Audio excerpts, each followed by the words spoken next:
This is Jökulsárlón in Iceland, which is also known as Glacier Lagoon. The lagoon was formed from the glacial melt and is the deepest lake in Iceland, at a maximum depth of over 280 meters. The lagoon has been featured in many movies such as Die Another Day, Tomb Raider, and Batman Begins. The grey streaks on the icebergs are due to volcanic ash and microorganisms, which give a really nice texture. You can see here how the icebergs extend deep below the surface. The icebergs which are older have a blue color, whereas the newer ice tends to be white. You might be able to catch a glimpse of the grey seals, which are very abundant in this lake. They really do add to the majesty of this place. Some of the icebergs have a translucent appearance at the edges, which is quite good for photography. Golden hour is by far the best time for photography, as it is the case for most other landscapes.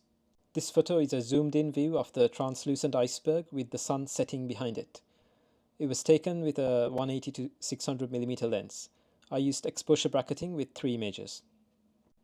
I also did this really wide HDR panorama with the 70 to 200mm lens set to 83mm and used around 7 HDR stacked images. The final image was around 300 megapixels.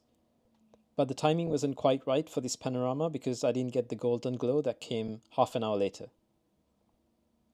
The seals are the stars of the show at this location.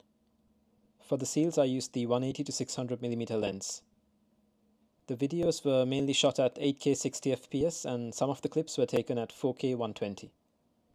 This allowed me to slightly slow down the video in DaVinci Resolve. I was hand-holding the Z8 for the video as I was in a rush. But in retrospect, I should have probably used the tripod with the fluid head to avoid getting this kind of shaky video. As you can see here, the seals tend to dive and that makes it a bit tricky to do long videos of them. I do like the smaller icebergs floating around and the currents in the lake. Across the road is Diamond Beach, which gets its name from the blocks of ice that get washed up there. I think during August you probably get less ice than in the colder months. It was a good scene for doing long exposure photography, but the problem is that the ice tends to move when the waves come in and you end up with images which are blurry. You have to experiment with the exposure time and a bit of luck is needed to get a nice atmospheric shot. In terms of equipment to take, I would recommend a telephoto lens, the longer the better for the seals. And a wide-angle lens is also quite useful. For the Diamond Beach, ND filters are quite essential as with most places with moving water. And don't forget to take your tripod. Jökulsárlón was one of my favorite locations of Iceland. Stay tuned for more videos from my trip. Thanks for watching. I've kind of run out of things to say now, so I'll be quiet now and leave you with the seals.